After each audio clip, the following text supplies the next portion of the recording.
Assalamualaikum warahmatullahi wabarakatuh.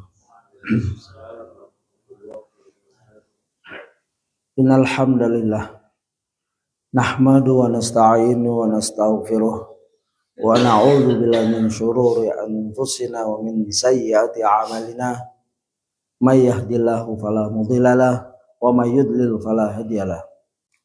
Wa asyhadu an la ilaha illallah wahdahu la syarikalah wa asyhadu anna Muhammadan 'abduhu wa rasuluh.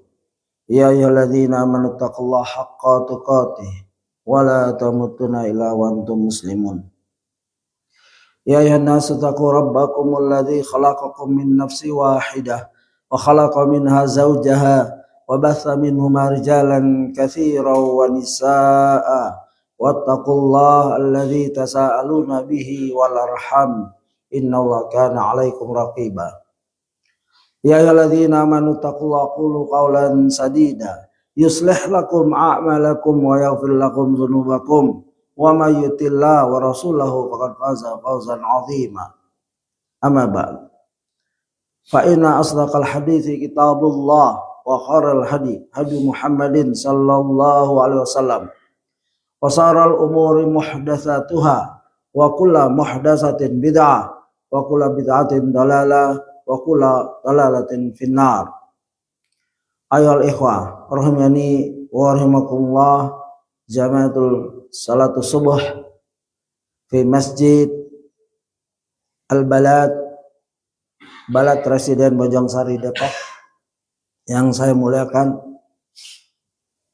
Alhamdulillah, Allah masih memberikan umur kita yang panjang, yang mana setiap umur akan dihitung detiknya, menitnya, jamnya, harinya, pekannya, bulannya, dan tahunnya. Oleh sebab itu, mari flashback, ingat-ingat, muhasabah, introspeksi diri. Sudah habis berapa tahun kita membelanjakan usia kita di muka bumi ini, dan apa yang telah kita kerjakan selama ini dalam rangka menghadapi hari akhirat kelak. Di suatu saat kita akan menyesal-nyesalnya begitu. Ya, kalau seorang seperti Ibnu Taimiyah yang hidupnya hanya untuk ilmu Quran, hadis, dipenjara, disiksa, atau Imam Ahmad rahimahumullah masih merasa nyesal, padahal hidupnya hanya penuh dengan perjuangan dan menuntut ilmu. Andaikan bahkan Ibnu Taimiyah, andaikan dia berkata rahimahullah, kurang lebih, andaikan aku mempunyai harta yang banyak akan aku berikan kepada orang yang membelanjakan, yang memenjarakan diriku. Karena begitu bersyukurnya beliau di penjara. Dengan itu dia bisa bermunajat, berkhalawat kepada Rabbnya, menyusun kitab dan lain-lain. Beliau wafat setelah diangkat, tidak boleh menulis, akses menulis dan lain-lain di stop, dan itu saat-saat mendekati kematian. Beliau tidak nikah karena sibuk dengan ilmu. Terutama ucapannya, aku menyesal waktuku tidak lebih banyak untuk menelahku Quran, mentadaburi Quran. Padahal beliau punya tafsir Ibnu Taimiyah. Memang tidak begitu terkenal seperti Ibnu Katsir. Artinya seorang membelanjakan usianya dari 0 sampai wafat untuk Al-Quran itu masih belum cukup. Andaikan dia dikasih waktu atau usia 100 tahun, 120 tahun pun. Karena begitu agungnya Al-Quran. Dan kita sedang masuk kepada diturunkannya Quran di halaman 445 dari kitab yang penuh faedah ini, susunan Al-Ustadz Al-Fadil Dr. Firanda Andirja LCMA Hafizahullah. Semoga Allah memberi keberkahan usia, memanjangkan usia beliau untuk berkarya untuk umat Islam di Indonesia. Adapun pembenci selalu ada. Bayi baru lahir saja sudah ada pembencinya. Ya, di antara pembencinya adalah anak baru lahir udah ada yang ngomongin. Anak ini terlalu pesek ya. Fisiknya, padahal anak ini belum berdosa. Kok anak ini hitam atau terlalu putih? Biasa. Ya, kita lahir penuh celaan dari orang yang mencela, pujian dari orang yang memuji. Dan itu hendaklah, bayi itu nggak peduli mau dia ngomong apa. Andaikan kita bisa hidup seperti bayi, ya sungguh berbahagia. Kita nggak peduli. Laumatalaim. Ya, orang yang berjihad, menuntut ilmu, memegang Quran dan Sunnah, laumatalaim, nggak peduli orang lain ngomong apa. Asal kita berada di koridor yang benar, on the right track.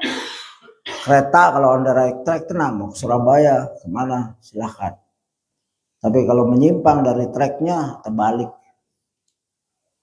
Atau kalau kita di Safinatun Najah, di bahtera yang bergelombang apapun, sebesar apapun, kalau kita berada di Safinatun Najah, perahunya, bahteranya Nabi Nuh alaihissalam, biasanya Al-Quran dan Sunnah, wal athar wa ahlul sunnah wal Quran ahlul sunnah wal ahlul athar, mereka disebut di dalam Safinatun Najah. Gelombang boleh tinggi 2 kali lebih tinggi dari gunung yang tertinggi, tapi Safinatun Najah akan terus naik. Fitnah di mana kita hidup sekarang mengerikan. Ya, ada file berapa 3.000 file atau apa yang isinya merusak. Jangan bicara tentang Islam. Sisi manusianya sudah rusak. Ini zaman kita hidup, dia abadikan. Mereka mengabadikan kerusakan mereka sendiri. Betapa dahsyatnya kerusakan ini.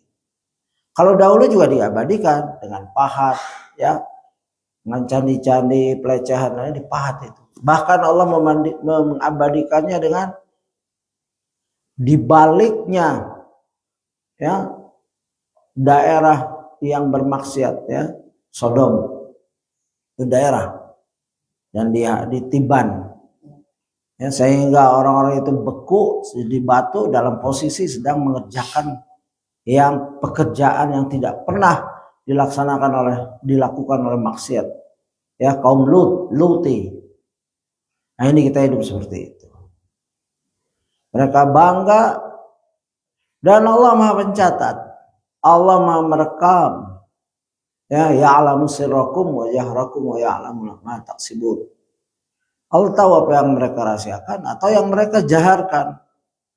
Maksiat direkam, disebarkan, itu menjaharkan, ya, kemaksiatan kita, naudzubillah. Ya, dan susah itu mendapat ampunan. Karena dia merekam sendiri kejahatannya. Ya. Padahal kadang-kadang Allah mengampunkan dosa-dosa kita semalam, di paginya kita rahasiakan. Muzaharah, orang yang sudah berdosa penuh semalam, paginya diceritakan pada temannya, pada bosnya, dan lain-lain. Ada seorang datang ke saya, Ustaz, saya telah menjinahi istri adik saya. Naudzubillah. Begitu. Kalau taubat sudah, ya sudah, kamu jangan ceritakan lagi. Taubat yang benar. Begitu. Ya. Memang dia taubat, rahimahullah, semoga Allah ampunkan dosanya. Berzina kepada istri adik, istri kakak, naudzubillah. Itu kejahatan yang paling besar di antara kejahatan berzina. Ya, adalah kita hati-hati. Ya, dia dalam menyebut itu dalam rangka taubat, tapi tidak boleh diumbar. Baik, kita masuk kepada materi 445 karena materi yang saya siapkan cukup banyak. Semoga bermanfaat untuk kita semua. Di mana di halaman 445 didahului dengan ini terbitnya matahari, ya. Fajar Shidik. Fajar Shidik adalah terbit, ya. Tidak boleh seorang yang berpuasa makan. Itu azan yang kedua. azannya Bilal kalau nggak salah. Tidak boleh lagi makan. Fazar Shadiq, Fazar Kazib masih boleh makan. 50 ayat setelah Fazar Kazib, terus Fazar Shadiq. Nah, ini Fazar Shadiq di mana tampaknya matahari jelas. Ya, Al-Quran seperti itu kita gambarkan. Ya, mulai turun satu ayat. Ya, dimulai turunnya itu turunnya malaikat Jibril ya alaihissalam membawa wahyu kepada Nabi Muhammad SAW di Gua Hira. Itu halaman 440. Saya sudah beri di kajian di tempat lain ya. Dan ini lanjutannya di kajian 142 kalau nggak salah. Gua Hira adalah tempat bersejarah, bukan tempat untuk mencari keberkahan. Ya, judulnya ini bagus, langsung akidah arahnya, menjelaskan sejarah Islam, sejarah ya itu langsung ke akidah kalau orang yang memang akidahnya benar. Ya, Gua Hira adalah tempat bersejarah, bukan tempat untuk mencari keberkahan. Nanti kita jelaskan ya tentang itu insyaallah. Oleh karena itu tidak pernah diriwayatkan bahwa Nabi SAW kembali lagi ke Gua Hira setelah menjadi Nabi dan Rasul. Tidak pula pernah diriwayatkan bahwa seorang sahabat atau tabi'in mencari keberkahan atau beribadah di sana. Ingat ini. Ya, bagi yang mau haji atau yang sudah haji, yang sudah umroh, mau umroh lagi, hati-hati. Kalau sekedar napaktilah sejarah silahkan. Tapi kalau mencari keberkahan di Gua Hira tidak diriwayatkan, tidak diperintahkan oleh Nabi, sahabat dan tabi'in, orang-orang yang baik agamanya. Nggak boleh niru-niru, ya, sholat di situ, mengkhususkan nazar dan lain-lain. Jika Gua Hira itu memiliki keberkahan, niscaya mereka akan berbondong-bondong ke sana. Tetapi jika sekedar hanya ingin mengetahui sejarah bagaimana dahulu kesulitan Nabi SAW mendaki ya hingga ke Gua Hira untuk berkhalwat ya, maka hal itu tidak mengapa. Ini pendapat Ustadz ya. Ya.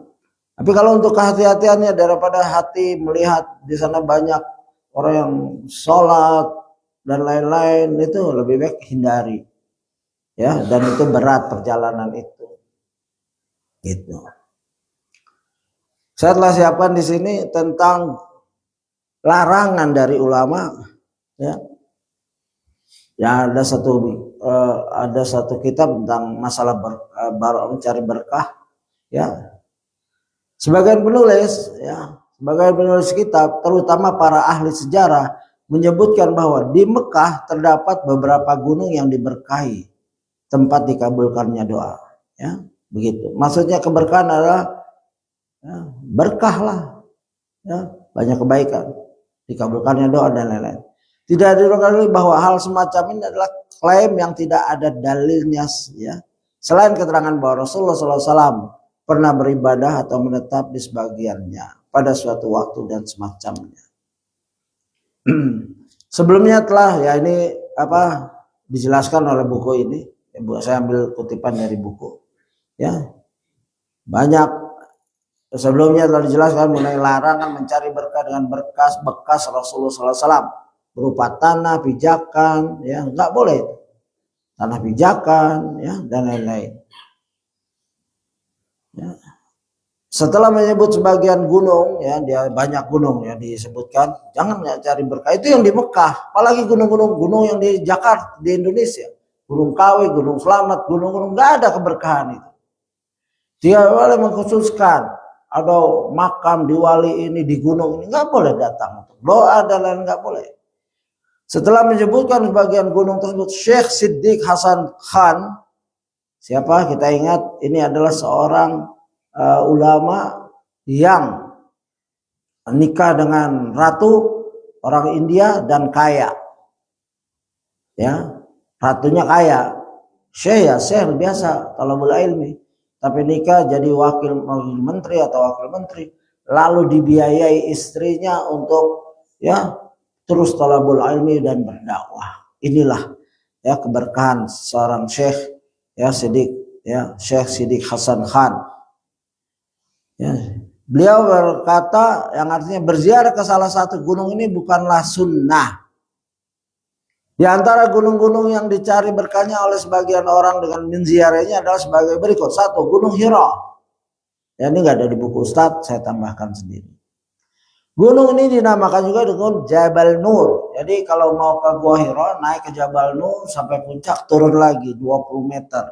Ya, penjelasan fisik. Ya, bagi yang sudah pernah sana, ya nggak apa-apa. Kalau dulu salah sholat di situ, nggak boleh. Kalau sekarang lihat sejarah aja sebagai mengukur kekuatan kita dengan kekuatan Rasulullah, silahkan. Ya, begitu. Berada di sebelah timur Mekah. Di gunung ini terdapat sebuah gua yang dinamakan Gua Hira, yang pernah dijadikan tempat ibadah oleh Rasulullah SAW sebelum turunnya wahyu. Rasulullah sering ya berhalwat sebelum turunnya wahyu. Contemplation. Rasulullah tidak senang wataknya orang jahiliyah. Ya, wanitanya seperti itu, berzina pakai bendera, menyuruh orang datang banyak orang atau 10 orang, ya, yang lakinya juga gitu, dayus, tidak ada cemburunya, dikirimnya istrinya karena mungkin dia jelek, saya pengen dapat turunan yang ganteng ini itu pintar, kamu berzina sama Fulan bin Fulan, teman saya, teman dekat, ini nggak boleh. Ini Rasulullah tuh apa? Benci, fitrahnya enggak cocok dengan kehidupan seperti itu. Makanya dia ke gunung, ya. Apakah Rasulullah tahu bahwa dia akan dapat wahyu di gunung itu? Tidak. Rasulullah hanya fitrahnya mengikuti fitrah tauhid, ya, fitrah yang telah digariskan oleh Allah. Ya, kullu mauludin yuladu alal fitrah. Setiap manusia lahir dengan keadaan fitrah, ya. Fa'abawahum yang menjadikan ya, bapak-bapak mereka yang menjadikan Yahudi atau Nasrani atau Majus. Walaupun hadis ini cuma 3 ya, Yahudi, Majusi, Nasrani, Majusi, artinya selain 3 ini boleh kepercayaan, apa itu wiwitan, enggak boleh tetap. Ini mewakili saja. Kalau disebutin enggak selesai-selesai. Ya, Yahudi, Nasrani, Majusi, kepercayaan, ateisme, ya, panjang hadis itu. Hadis ini 3 untuk mewakili semua yang mirip itu. Ya, Rasulullah aman dari itu. Ayahnya tidak mendoktrin dia untuk, mungkin ya dalam sejarah tidak, beragama jahiliyah, tidak, suci. Ya, beliau bebas. Ya. Gua ini sekedar Rasulullah berkhalwat menyendiri, ya, begitu. Gua ini dan gunung tempat ia berada tidak terkait dengan hukum-hukum haji dan umroh. Ingat, ilmu ini enggak ada hubungan dengan haji dan umroh. Pergi haji niat karena Allah, ya, dan mengusap apa yang disyariatkan. Enggak semua kita usap sebagaimana qaul Muawiyah, ya, enggak ada yang harus ditinggalkan. Lalu Abdullah bin Abbas bilang, ya, membacakan ayat begitu. Laqad kana fi Rasulillahi uswatun hasanah. Langsung Muawiyah kaget, engkau benar. Yang diusap cuman apa yang diperintahkan oleh Rasulullah, yaitu rukun Yamani dan Hajar Aswad. Syekhul Islam Ibnu Taimiyah rahimahullah berkata, Hira adalah gunung terpanjang di Mekah. Sebelum datangnya Islam, suku Quraisy biasa berkunjung dan beribadah di dalamnya. Nabi SAW sendiri selalu beribadah di dalamnya sebelum diangkat sebagai Nabi. Kemudian ketika Allah Ta'ala memuliakan beliau dengan mengangkatnya sebagai Nabi dan Rasul, mewajibkan makhluk untuk beriman kepada beliau, mentaati dan mengikuti beliau dan kaum muhajirin awal yang telah beriman kepada beliau dan mereka adalah makhluk paling utama, menetap di Mekah selama belasan tahun. Dan selama itu belum, ya, beliau dan sahabat beliau tidak pergi ke Gua Hira. Kemudian beliau berhijrah ke Madinah, melakukan umrah sebanyak 4 kali, melakukan haji wada bersama mayoritas kaum muslimin. Namun beliau dan sahabat yang manapun tidak pernah mendatangi Gua Hira. Ini perlu dipahami, ini ulama Ibnu Taimiyah menjelaskan. Sejak diutus ya Iqra bismi rabbikal ladzi khalaq ya sudah berlalu, itu silakan baca halaman-halaman sebelumnya. Sejak itu nggak pernah kembali lagi, final sudah, nggak mau dapat wahyu ke Goa Hiro lagi. Ini berjalan, wahyu itu berjalan ya, dan itu hikmahnya Rasulullah. Asbabun nuzul kadangkala ada karena kejadian, asbabul wurud sabda Nabi karena ada kejadian ya, begitu. Kalau di Goa terus 30 juz di Goa,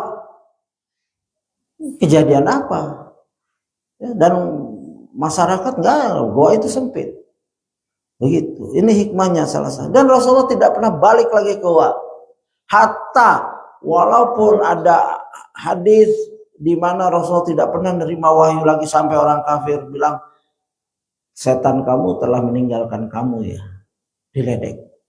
Rasulullah sabar, enggak ke Goa lagi, sabar, itu wahyu tidak turun lama, enggak ke Goa lagi. Apakah Abu Bakar, Umar dan lain-lainnya rindu begitu Rasulullah mati, wafat ya, mati bahasa Arab ya, wafat bahasa kita untuk menghormati huruf. Apakah mereka ke Gua Hiro kangen dengan wahyu? Tidak, mereka hidup biasa, nggak ada asar sahabat Abu Bakar, Umar dan lain-lainnya. Abu Bakar rindu dengan wahyu lalu pergi ke Gua Hiro mengenang, tidak ada itu. Kalau ada hadirkan yang sahih ya, asar itu asar sahabat. Ini di Gua Hiro, apalagi gua-gua lain ya, ada orang Syiah ya, Mustafa Asibai, seorang ahli hadis, ahli sejarah, pernah mengunjungi karena dia harus menulis doktoralnya. Dia mengunjungi faham Syiah. Dia datang ke suatu goa, lalu ada penjaga pakai obor. Tuhan mau ngapain? Ya saya mau lihat goa ini. Ya, lalu diterangkan, ini goa apa? Inilah nanti Imam Mahdi akan keluar dari goa ini. Oh ya, kamu siapa? Oh saya pelajar. Nyesel dia karena dia tahu ini orang Sunni, ini Syiah ini, penjaga Syiah. Nanti ke gua situ lagi, ke gua sebelahnya atau gunung tempat lain, mereka gitu juga. Nanti Imam Mahdi akan keluar dari gua ini. Berapa gua? Inilah kesesatan Syiah Rafidah. Ya, na'udzubillah min dzalik. Ya, kita berlindung pada Allah dari mereka, kejahatannya, faham yang sesat. Jadi ini penting. Kemudian beliau berhijrah ke Madinah. Hijrah kan rindu, pasti Rasulullah rindu. Bayangkan, ya, goa yang di situ wahyu yang akan mengubah kehidupan beliau selamanya, dunia akhirat, merubah kehidupan dunia. Ini Rasulullah nggak ada perintahkan. Oh aku rindu setelah tawaf yuk kita ke Gua Hiro. Nggak ada berita itu. Ya. Jadi orang-orang yang mengada-ada mencari tabaruk di goa-goa yang bukan Gua Hiro, apalagi di gunung-gunung selain Jabal Nur, apalagi. Begitu indahnya kalau beragama dengan dalil, mudah. Ngikut itu mudah, ngarang itu susah. Coba ingat pelajaran SD, disuruh ngarang. Paling 2 halaman, paling tinggi itu, hebat itu. Tapi kalau ngikut, ambil buku, nyontek kan mudah. Kita siru wala tu'asir, mudahkan, jangan susahkan. Ya, mudahkan. Agama ini, dinu ini yusra. Ad-din al-Islam ay-yusr. Jangan disusah-susahkan. Jangan nyari dalil yang nggak ada dalilnya, nggak akan kena itu, nggak akan mau debat ribuan kali. Ya, tinggalkan orang-orang yang suka mempertahankan kesesatan, biar dia nanti menjawabnya di hadapan Allah. Dan ya kita baru situ aja kan udah panjang kalau sarah itu. Ya. Tadi beliau berkhalwat. Senada dengan hal ini apa yang ditegaskan oleh Al-Hafidz Ibnu Katsir ya rahimahullah dalam tafsirnya, kembali ke halaman 445, tentang gua Ashabul Kahfi bahwa kita tidak perlu mencari tahu di mana posisi gua tersebut, karena Allah Jalla Jalaluhu tidak menyebutkan ya kepadanya. Seandainya pengetahuan tentang lokasi gua Ashabul Kahfi itu bermanfaat, niscaya Allah akan menyebutkannya baik dalam Al-Quran maupun melalui lisan Rasulullah Sallallahu Alaihi Wasallam. Lihat Ibnu Katsir ya begitu. Begini ulama menjelaskan. Gua yang kita sudah hafal sebagian kita tentang suratul Kahfi ya, sampai dijadikan nama surat Ashabul Kahfi, nggak perlu tahu goanya di mana. Sama jangan takaluk tembok Ya'juj wa Ma'juj di mana ya, satu klaim di sini, satu klaim di sini, ya bingung. Cari medsos banyak banget. Sudah biarkan saja. Yang Allah rahasiakan nggak usah takalluf mencarinya. Satu, menimbulkan kebohongan. Akhirnya ini temboknya Zulkarnain di sini. Begitu orang percaya, ada langsung kotak amal, kotak sumbangan. Ya, yang ada yang jualan kembang, ada jual minyak wangi. Apa tujuan begitu? Pasti ada kayak gitunya. Membawa kepada kesyirikan. Coba kalau ketahuan gua Al-Kahfi langsung ya begitu. Kita mencegah saddu zara'i, mencegah yang bahaya. Bahaya yang paling bahaya adalah syirkul akbar. Makanya dicegah banget. Walaupun ke kuburan Nabi ya, ke Madinah itu dicegah, jangan sampai orang sholat menghadap kubur Madinah, kubur Nabi. Itu nggak ada dalilnya. Dan mengusap bagian kuburan Nabi nggak ada. Dulu nggak ada. Kadang mengusap pagarnya. Emang zaman Nabi ada pagar sebegitu bagus? Kalau memang ada, pasti pagar yang dipertahankan sampai sekarang atau tembok yang dipertahankan sampai sekarang adalah tembok yang dibangun begitu Nabi wafat. Dia akan diabadikan karena Abu Bakar mengusap tembok itu, Umar mengusap tembok, Utsman mengusap tembok itu. Terus ya ini barokah tabaruk yang salah. Ya, begitu indahnya Islam, mudah. Apalagi sekarang stainless steel diusap-usap. Maka ada askar yang jaga. Usap ada apa? Hubungannya apa dengan Nabi? Yang disuruh ikutin ittiba ala sunnah. Salah satu ittiba ala sunnah, kalau cinta sama Nabi jangan usap ini buatan tukang besi. Apa hubungannya dengan Nabi? Usap-usap dicium. Itu kuburan Nabi loh. Ada orang-orang kebablasan, kuburan Syekh Fulan, Habib Fulan, usap-usap dicium. Ada apa hubungannya? Ini batu. Yang nanti kita dengar itu. Umar radhiyallahu anhu mencium Hajar Aswad dengan perkataan, kalau aku tidak melihat Rasul menciummu, aku tidak akan cium kamu. Ittiba ala sunnah. Makanya orang berebut-rebut karena ada dalil. Ya, begitu. Ya, baik dalam Al-Qur'an melalui lisan Rasul. Ya tidak ada itu. Ya, baik di Quran dan lisan Rasul enggak ada itu. Firman Allah, kita masuk nih. Iqra bismi rabbikal ladzi khalaqa. Khalaqal insana min 'alaqa. Bacalah dengan menyebut nama Tuhanmu yang menciptakan. Dia telah menciptakan manusia dari segumpal darah. Quran surat Al-Alaq 1 sampai 2. Coba ayat ini langsung baca. Ya, enggak menjelaskan aku utusan Allah. Begitu tidak. Misalkan Jibril disuruh bilang aku utusan Rabbul Alamin. Tidak. Langsung iqra. Baca. Sungguh mengagumkan ayat ini. Ayat ini akan menebas segala fitnah bahwa orang Islam itu jumud, bodoh, bahlul, stupid, idiot. Ini menyelegakan. Kenapa kalau orang Islam tidak bodoh seperti itu? Karena ayat pertama aja baca. Bacalah. Ya, fi'il amr. Fi'il amr itu perintah tegas. Makanya Nahwu yang membagi fi'il kata kerja ada cuma 3.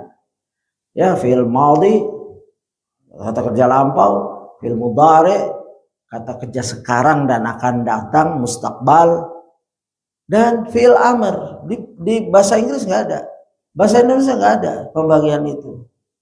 Ya, bahasa Inggris ya banyak fi'il verb, ya present continuous, present tense, past tense continuous, past perfect tense, dan lain-lain banyak. Ya, sampai bingung kita. Ini pakai apa ini? Mau ngomongnya begitu. Ya. Have you done it? Begitu. Apakah kamu telah kerjakan? Ya kan beda bahasa Inggris, Arab beda. Tapi ini Allah menggunakan Iqra. Baru ayat pertama diperintah. Karena Allah Maha tahu hambanya ini suka membantah. Yang diperintah gak dikerjakan, yang dilarang dikerjakan.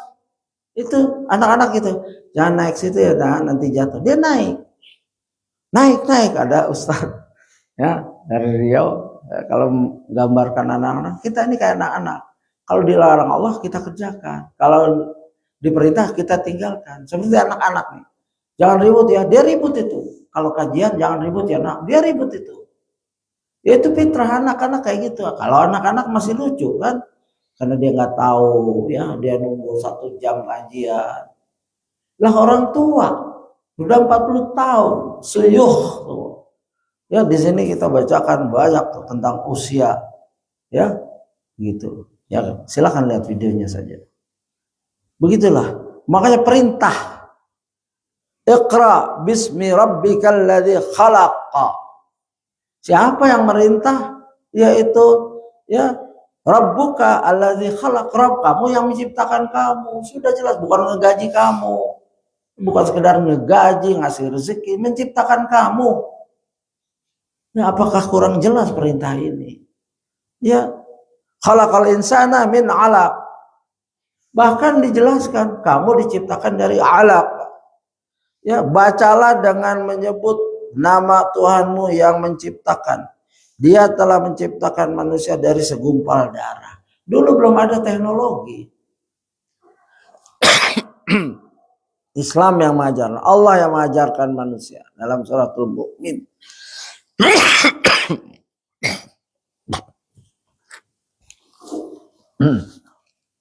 Ya dalam surat-surat yang lain jelas itu dirinci. Ya, mudghah dan lain-lain. Ya silakan nanti ada waktu kita bahas itu. Jadi beginilah Islam itu ilmiah.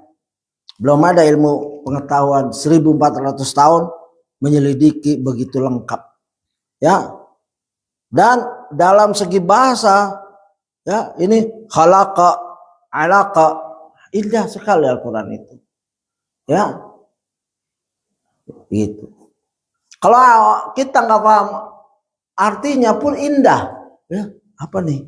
Iqra bismi rabbikal ladzi khalaqa, khalaqal insana min 'alaqa, begitu. Ya, 2 ayat ini saya sudah menggetarkan hati. Inilah kali yang pertama Al-Qur'an turun ke dunia. Selain itu pula, lelaki misterius tersebut menyebutkan sesuatu detail tentang Tuhan yang selama ini ingin diketahui oleh Rasulullah SAW.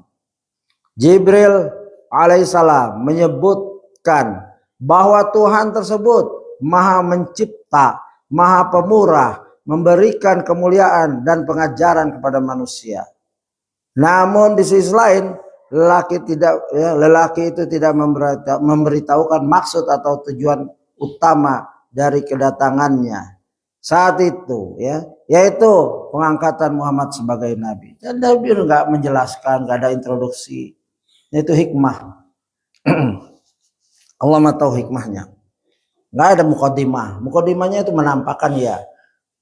Sebelum dapat wahyu, Rasulullah suka melihat Jibril dalam bentuk yang asli, kalau tidak salah seperti itu. Ya nggak ada mukaddimah, langsung Iqra dan mendekap.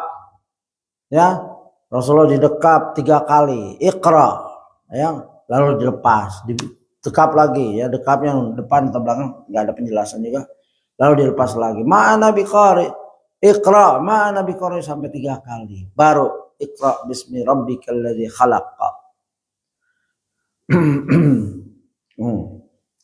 Lalu setelah apa yang terjadi di Gua Hira tersebut membuat perasaan pada diri Rasulullah SAW bercampur aduk hingga menimbulkan ketakutan dan kekhawatiran yang sangat luar biasa pada diri beliau. Setelah itu beliau cepat-cepat pergi dan berlari meninggalkan tempat tersebut menuju rumah beliau. Beliau SAW menghentikan peribadatan beliau semata-mata untuk mencari keamanan. Nah ini manusia biasa takut, dan Rasulullah itu orang yang kuat. Dalam halaman-halaman sebelumnya Rasulullah seperti dipeluk ya seperti itu bukan Rasulullah orang lemah. Rasulullah pernah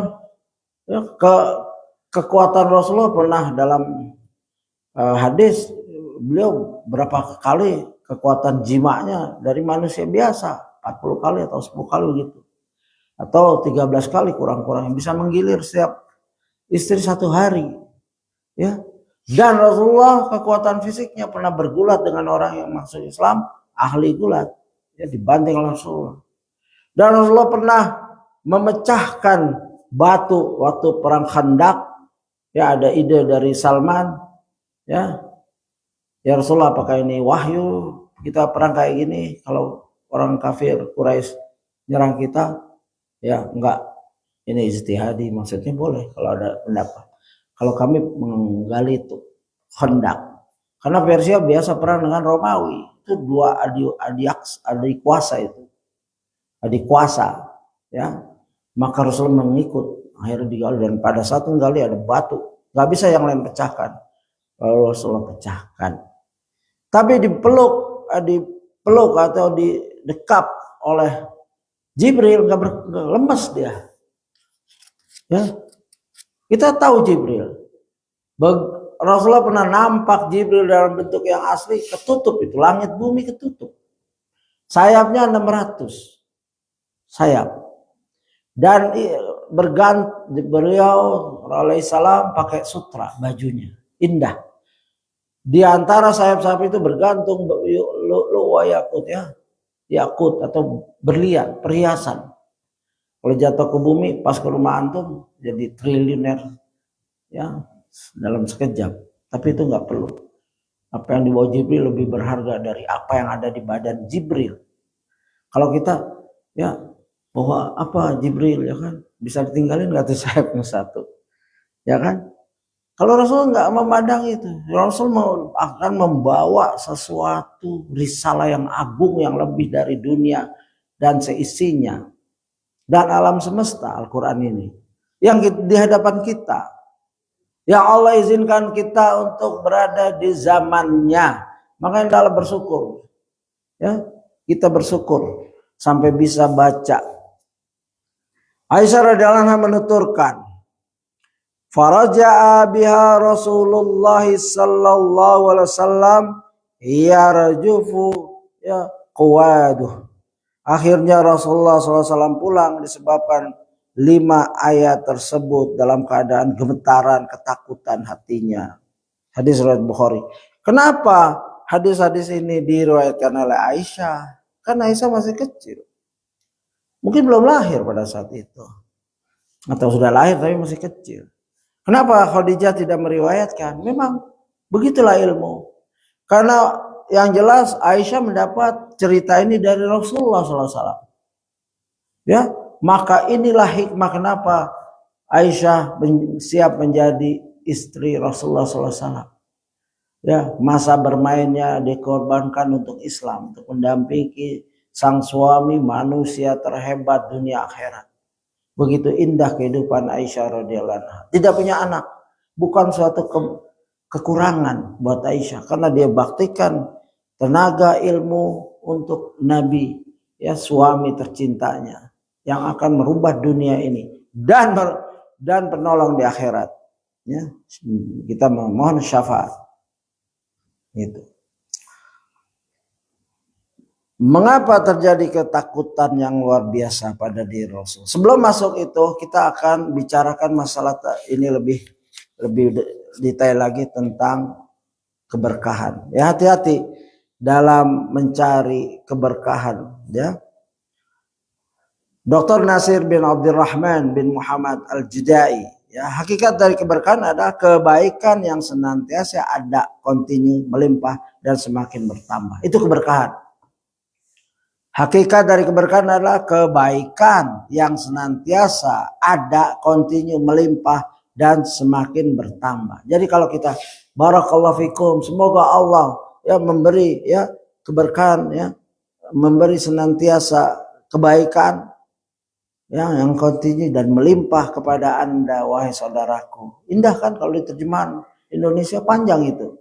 Barakallahu fikum wa fikum barakallah. Barakallahu fika wa fika barakallah. Begitu. Ini adab-adab orang beriman. Dan semua kebaikan baik yang bersifat duniawi maupun ukhrawi berada di tangan Allah SWT. Semua keberkahan dari Allah. Ya, begitu. Karena itu keberkahan tidak boleh diharapkan dan diminta kecuali hanya dari Allah SWT semata. Atau boleh juga melalui segala sesuatu yang telah Allah SWT titipkan, suatu keberkahan kepadanya, yang tentunya dengan cara yang sesuai dengan syariat. Tidak boleh bentar-bentar, oh ini pohon penuh berkah. Nggak boleh. Dari mana dia tahu? Oh, kuburan fulan bin fulan penuh berkah. Ayo ngalap berkah ke sana. Dari mana dia tahu? Dalil sudah selesai. Quran sudah tidak turun lagi. Hadis nggak akan bertambah kecuali dia ngarang hadis palsu. Ya, naudzubillah. Tuh, kita harus paham keberkahan itu apa. Terus meraih keberkahan, ya, barokah atau berkah selain diinginkan oleh setiap orang, namun sebagian kalangan salah kaprah dalam memahami makna berkah sehingga hal-hal keliru pun dilakukan untuk meraihnya. Coba kita saksikan bagaimana sebagian orang alam berkah dari kotoran sapi. Ada orang jadi berkah dari kotoran sapi. Ada, bukan nggak ada ini. Makanya disebut oleh para ustadz dan ulama. Ini suatu yang tidak logis, namun nyata terjadi. Inilah barangkali karena salah paham dalam memahami makna keberkahan. Cari berkah begitu, sapi buang kotoran diambil. Ada kelompok Rafidah mencari keberkahan dengan membelepoti lumpur Karbala. Lumpur Karbala, tanah Karbala itu lebih suci dari Mekah. Dari tanah Mekah. Sehingga mereka sholat harus di tanah Karbala. Sehingga mereka punya bisnis mencetak tanah Karbala agar sujud di tanah Karbala. Saya pernah buang di Brisbane University. Dulu saya datang, masih kajian, diskusi. Gak pernah ada. Begitu masuk para pelajar Syiah di masjidnya kayak gini, di leger-leger ada tanah Karbala buat sholatnya pelajar. Saya buang ini apa ini? Ini kita siap perang pada saat itu. Mana barokah dalam bahasa? Barokah bermakna tetapnya sesuatu dan bisa juga bermakna bertambah, berkembangnya suatu. Tabrik adalah mendoakan seorang agar mendapatkan keberkahan, gitu ya. Sudah tadi. Adapun makna barokah dalam Al-Quran dan Sunnah adalah langgengnya kebaikan. Kadang pula bermakna bertambahnya kebaikan. Dan bahkan bisa bermakna kedua-duanya. Langgeng bertambah. Ya, kalau saudara kita barakallahu fik ya, akhi, ya, jazakallahu khairan. Nah, itu artinya dia mendoakan. Cukup ucapan jazakallahu khairan kalau kita nggak bisa ngebalas hadiah dari tetangga, dari teman, jazakallahu khairan itu udah lebih. Jangan diem ya, thank you. Thanks mate, tak, kalau bahasa Inggris di sana, tak, thank you. Ya, disingkat. Terima kasih. Terima kasih apa? Mananya apa terima kasih? Boleh huruf tapi ditambah. Jazakallahu khairan. Terima kasih ya. Boleh. Thank you. Begitu boleh. Jangan tak dong. Tak artinya apa? Orang Inggris selalu sana boleh-boleh, yang bukan boleh juga. Ya kayak saya gini, ireng-ireng sok tahu. Tak. Padahal sama muslim. Jazakallahu khairan akhi. Itu doa yang sudah dapat membalas kebaikan orang yang memberi kita. Doa itu lebih diperlukan daripada tak dua huruf. terima kasih, thank you very much. Jawabnya my pleasure. Sok-sok Inggris begitu kan. Ibnu Qayyim rahimahullah mengatakan, maksud dari ucapan doa keberkahan kepada Muhammad dan keluarga Muhammad karena engkau telah memberi keberkahan kepada keluarga Ibrahim. Doa keberkahan ini mengandung arti pemberian kebaikan karena apa yang telah diberi pada keluarga Ibrahim. Maksud keberkahan tersebut adalah langgengnya kebaikan dan berlipat-lipatnya atau bertambahnya kebaikan. Inilah hakikat barokah. Begitu. Ya indah ya. Semua ada penjelasan. Kalau kita tidak tahu bukan artinya tidak ada. Ya. Orang lagi sibuk nih. Ikhwan-ikhwan teman-teman saya sedang sibuk diskusi. Bukan diskusi.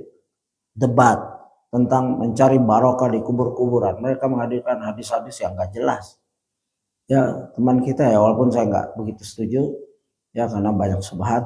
Jarang orang mencari kebenaran. Sekarang ini mencari popularitas dan lain-lain. Kalau ikhwan kita ya insya Allah mereka memberikan, menjelaskan tentang kebenaran. Ya ada di grup doa insya Allah orang-orangnya. Alhamdulillah. Ya. Dan Allah berfirman di sini, Qul ya Qulillahumma malikal mulki tu'timal mulka man tasha'u wa tanzi'ul mulka mimman tasha'u wa tu'izzu man tasha'u wa tuzillu man tasha'u biyadikal khair innaka ala kulli syai'in qadir. Katakanlah wahai Rabb yang mempunyai kerajaan, engkau berikan kerajaan kepada orang yang engkau kehendaki dan engkau cabut kerajaan dari orang yang engkau kehendaki. Engkau muliakan orang yang engkau kehendaki dan engkau hinakan orang yang engkau kehendaki. Di tangan engkaulah segala kebajikan, sungguhnya engkau maha kuasa atas segala sesuatu. Suratul Imran ayat 26. Itulah keberkahan ya dan doa-doa. Dan seluruh keberkahan itu hanya milik Allah. Wal khairu kullu fi yadik.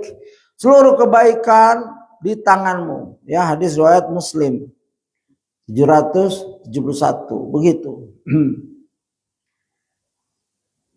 Dan juga kita harus lihat wa ma bikum min ni'matin faminallah. Dan apa saja nikmat yang ada pada kamu maka dari Allah lah datangnya. Bukan dari siapa-siapa. Siapa-siapa itu hanya perantara. Suami kalau anak istri minta sesuatu bilang minta sama Allah. Ya, sebagaimana hadis Aisyah. Ya, hadis Aisyah radhiyallahu anha ya. Mintalah walaupun sendal jepit kepada Allah. Atau yang remeh-temeh belum. Ajarkan anak kita tauhid. Ayah jajannya, ayah nggak punya uang, kamu minta sama Allah. Ayah nanti THR siapkan ya, minta sama Allah. Istri juga gitu. Ya. Sayang siapkan ya untuk THR, minta sama Allah. Saya bukan apa-apa, besok mati ntar mati. Kamu minta sama saya mati. Kalau minta sama Allah, Hayyul Qayyum, hidup terus, nggak pernah mati. Begitu kita ajarkan istri keluarga tauhid dari yang sederhana. Jadi itu anak paham, oh ayah saya belum dikasih hadiah sepeda, ayah udah meninggal. Tapi Allah kan nggak pernah meninggal, Allah hidup. Minta sama Allah. Begitu juga istri, belum dibangun rumah udah wafat suamiku. Ya nggak apa-apa. Kamu jangan minta sama suami kamu, minta sama Allah. Dia akan memberi. Kalau kamu memang takdirnya punya rumah di muka bumi ini, bisa dapat dari jalan lain. Bisa dari suami kamu yang sekarang, atau nikah lagi, dapat suami yang kaya. Atau hadiah dari muhsinin. Begitu. Pintu Allah nggak tertutup dalam rezeki. Tapi kalau pintu kita, dia ngandelin kita. Satu, tauhidnya rusak. Dua, belum tentu dapat. Yang dapat dicerai ada. Belum dapat rumah, udah dicerai ada. Ya, karena dia mengandalkan banget suaminya. Ya, begitu. Dan kita ajarkan agar keluarga kita, diri kita juga selalu mengingat-ingat nikmat dari Allah sekecil apapun. Ya. Wa in ta'udu ni'matallahi la tuhsuha. Dan jika kamu menghitung nikmat Allah, tidaklah kamu dapat menghitungnya. Ngitung aja nggak bisa, bagaimana mensyukurinya? Ini ayat agung sekali. Coba hitung dari pagi, nikmat apa yang telah kita dapatkan dari bangun tadi sampai sekarang nih. Coba hitung, nggak bisa kita ngitung. Nafas kita sudah berapa kali? minum udah berapa liter atau berapa teguk. Ya, bisa berjalannya kita ke masjid suatu nikmat. Terus kita mau hitung, belum nggak bisa ngitung apalagi mensyukurinya. Gitu. Itu keberkahan kalau orang sudah sampai ya level seperti para nabi begitu. Memang mengalap berkah yang benar itu banyak, ya. Tapi harus melalui Quran dan Sunnah, bukan ngarang-ngarang, ya, begitu. Yang sunnah ada orang cuma melakukannya, mengamalkan 2-3 orang, nggak apa-apa.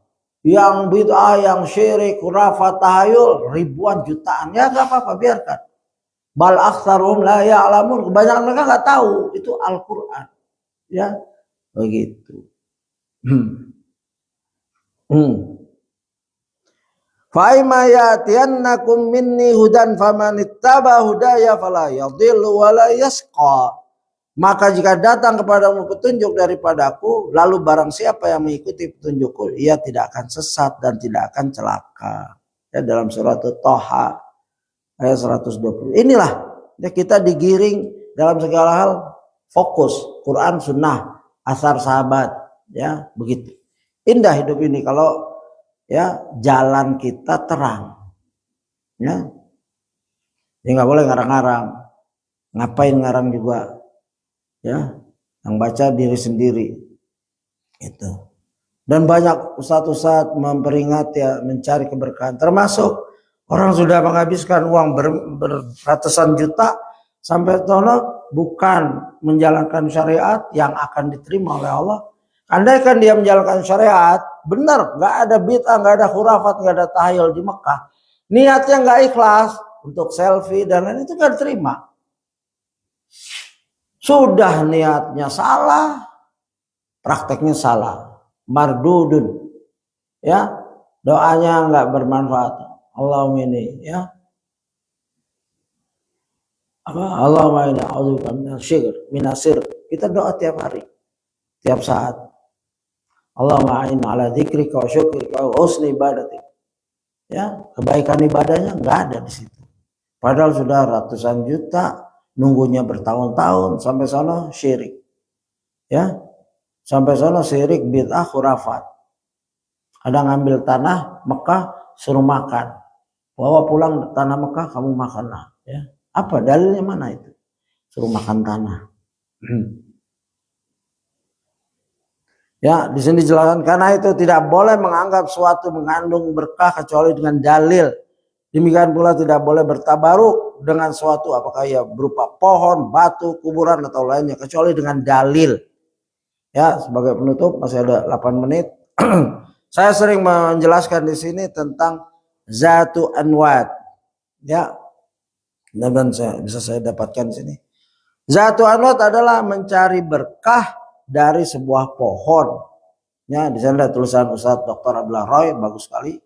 Ya, di mana kalau perang orang-orang jahiliyah duduk ya itikaf di suatu pohon, terus pedangnya digantung, perisai, pedang, tombak semua digantung.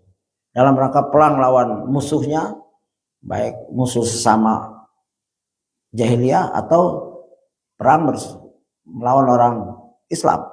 Setelah Islam tampil, ya di sini dijelaskan dalam dalil menyembah pohon dan batu. Awaraitumul Lata wal Uzza wal Manata tsalisatal ukhra. Ya, apa pendapat kalian tentang Al-Lata, Al-Uzza, Al-Manah? Ini adalah 3 di antara sembahan orang-orang musyrik Quraisy. Lata adalah seorang soleh yang dahulu di antara amalan solehnya adalah memberi makan. Jika dia meninggal dunia maka diagung-agungkan oleh orang-orang yang miskin Quraisy, oleh musyrikin Quraisy. Al-Uzza bentuknya adalah sebuah pohon, aina. Jadi batu pohon, sebuah pohon yang besar yang diagung-agungkan oleh orang-orang Quraisy. Mana adalah sebuah batu besar, ya, menunjukkan bahwa di sana ada yang mengagungkan pohon, ya. Demikian pula batu. Ada di antara orang musyrikin menyembah orang soleh, menyembah batu, pohon. Ya begitu. Di antara jalur adalah Abdul Waqid Al-Laits, ya. Laits radhiyallahu anhu. Wa dari Abi Waqid Al-Laitsi radhiyallahu anhu qala kharajna ma Rasulullah sallallahu alaihi wasallam ila Hunain wa nahnu ya hudatsa an ahadi bi kufr walil musyrikina sidra. Nah, ini hadis ini asbabul wurudnya ya, kami keluar bersama Rasulullah SAW ke arah Hunain ya, dan ini terjadi setelah dibukanya kota Mekah, yaitu Fathul Mekah baru itu pada tahun 8 Hijriah. Banyak di antara orang Quraisy musyrikin yang mereka masuk ke dalam agama Islam. Orang musyrik karena kalah di antaranya masuk Islam. Jadi masih baru Islamnya. Bukan udah 40 tahun, 50 tahun Islam masih gantungin ya di pintunya. Ya Allah, ini gimana tauhidnya? Kalau ini baru, sahabat tapi baru. Yang sebelumnya musyrik, ketika dibuka kota Mekah mereka masuk ke dalam agama Islam. Setelah dibukanya kota Mekah, maka Rasulullah SAW menuju ke kota Hunain dan bersama beliau orang-orang Islam, baik yang lama maupun yang baru. Dan di sini Abul Waqid Al-Laitsi dia menceritakan kami keluar bersama Rasulullah Sallallahu Alaihi Wasallam. Ya biasa, yang lama, senior, junior, ya begitu. Wa nahnu hudatsa'a ya ahdil bi kufar, dan kami baru saja masuk ke dalam agama Islam. Artinya bekas-bekas jahiliyah, bekas kesyirikan sebagian masih ada di dalam diri mereka. Orang yang baru hijrah, hati-hati, jangan baru hijrah 2 bulan udah ceramah di mana-mana. Ceramahnya apa isinya? Ya, jangan. Tentang dia taubat, maksiatnya sudah ditutupi Allah, ditutupi, malah dibongkar sama dirinya. Kecuali memang pengajaran enggak, dia belum pantas ceramah.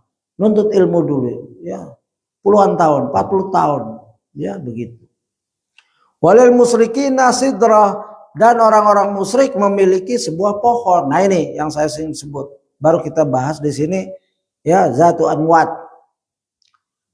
Yaqufuna indaha wa yunutuna biha ya aslihatahum.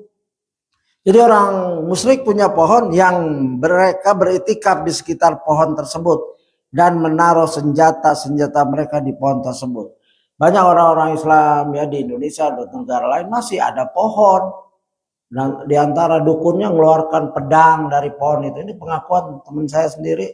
Dia sudah ngaji tapi adiknya masih belum. Dia bilang, adik saya bisa ngeluarin pedang dari pohon.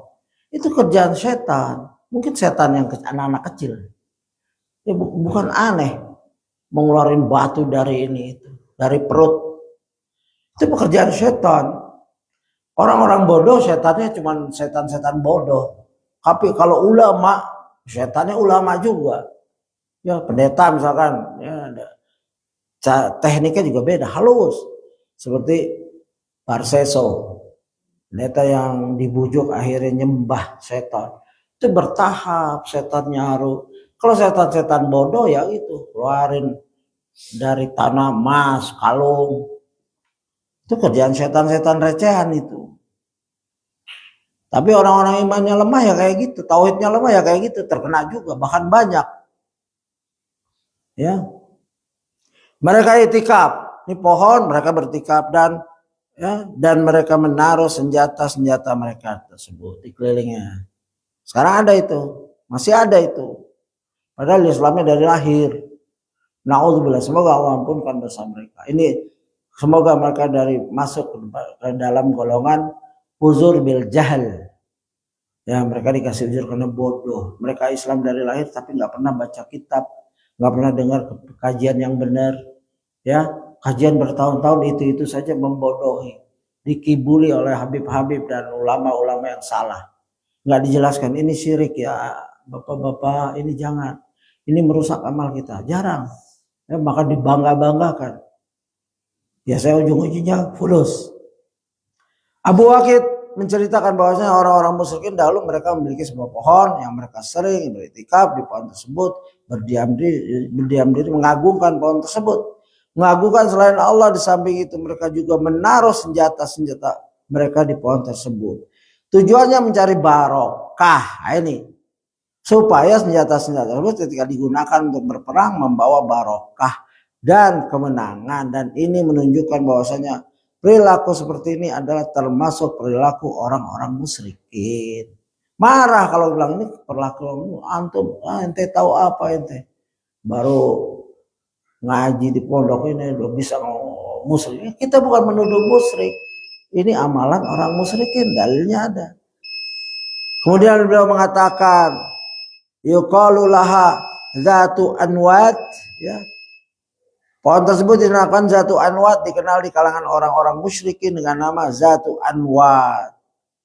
Famorna bisidrati, maka ketika kami menuju Hunain menemui sebuah pohon, ya, faqulna ya Rasulullah ij'al lana zatu anwati kama lahum zatul anwat. Ya Rasulullah, buatkanlah untuk kami sebuah zatu anwatin sebagaimana orang-orang musyrikin memiliki zatu anwat. Ini, ya, biasa orang niru orang lain itu sudah biasa. Anak kecil makhluk yang paling jago meniru ayahnya, terutama cara jalan ayah, cara ngomong ayahnya, cara marah ayahnya, cara makan, ditiru. Hati-hati di depan anak-anak kita. Kalau kita dulu nggak ada pengajaran, kita sekarang belajar. Jangan niru, jangan mencontohkan yang buruk-buruk pada anak kita. Ini orang kafir nih, Bu, orang-orang tua nih yang baru masuk Islam, orang tua mau perang, masa anak kecil perang, ya begitu. Ucapan ini diucapkan oleh mereka karena mereka baru saja masuk ke dalam agama Islam. Tentunya lain antara orang yang sudah lama masuk ya, dan belajar agama Islam dengan orang yang baru saja masuk ke dalam agama Islam. Oleh karena itu tidak heran apabila di sini sebagian sahabat yang baru saja masuk Islam, mereka meminta kepada Rasulullah SAW, ya, supaya dibuatkan zatu anwat. Kemudian beliau mengatakan, wa qala Rasulullah sallallahu alaihi wasallam, Allahu Akbar, takbir. Saking kagetnya, Allah Maha Besar, Allah Maha Besar dari apa yang kalian ucapkan. Kalian telah mengucapkan sesuatu yang besar, syirik kepada Allah SWT. Ini, ya, kalau kita melihat seharusnya Allahu Akbar. Kok begitunya mereka, ya? Begitu. Inna sunanul qultum wallazi nafsi biyadi kama qalat Banu Israil li Musa ij'al lana ilahan, ya, ilahan kamalahum alihata. Ini adalah, ya, jalan-jalan orang sebelum kalian, suluk, jalan-jalan, sunanan. Kemudian beliau mengatakan, qultum walazi nafsi biyadi, kalian telah mengatakan demi Allah yang jiwaku ada di tangannya, kalian telah mengatakan sesuatu yang pernah dikatakan oleh Bani Israel pada Musa alaihissalam. Coba kalau kita datang ke tempat-tempat itu bilang nih kayak Bani Israel, pasti kita mungkin diperangi, dibunuh atau lain-lain. Ya, kita masih lemah, nggak bisa. Ini amar ma'ruf wa nahy 'anil munkar ada pada umara. Ya, kalau antum nekat ya silakan. Ucapan kalian ini persis dengan yang dikatakan oleh Bani Israel pada Musa dalam surat Al-A'raf ayat 138 begitu. Nah, ini hadis ini. Ij'alana ilahan kama lahum alihah. Bani Israil setelah diselamatkan, baru selamat dari kejaran Firaun sampai tenang, Musa sedang ingin menerima wahyu, mereka langsung syirik lagi. Ya, Bani Israil kita diselamatkan oleh Nabi Musa alaihissalam dari cengkeraman Firaun dan tentaranya, dikeluarkan dari Mesir dan Allah menyelamatkan mereka dari laut. Setelah penyeberang laut, mereka mengatakan, ij'alana ilahan kama lahum alihah. Wahai Musa, buatkanlah untuk kami sembahan, ya, sebagaimana mereka memiliki sembahan-sembahan.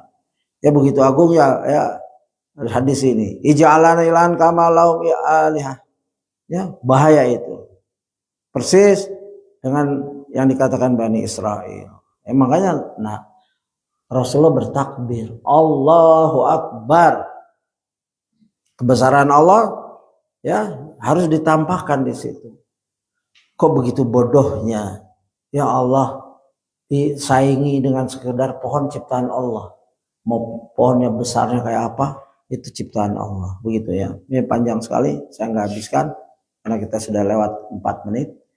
Ya, kalau ada pertanyaan silahkan, nanti saya jawab. Kalau tidak kita tutup sampai sini. Saya mohon maaf jika penjelasannya tidak menyeluruh ke poin-poin penting. Yang poin penting sih adalah berkah, kesyirikan dan lain-lain. Tugas kita mengembalikan belajar sirah ini bukan sekedar belajar baca untuk nostalgia, tapi menerapkan dalam kehidupan sehari-hari untuk diri kita, keluarga dan keluarga besar serta masyarakat sekitar kita. Subhanakallahumma bihamdika asyhadu an la ilaha illa anta astaghfiruka wa atubu ilaik. Assalamualaikum warahmatullahi wabarakatuh.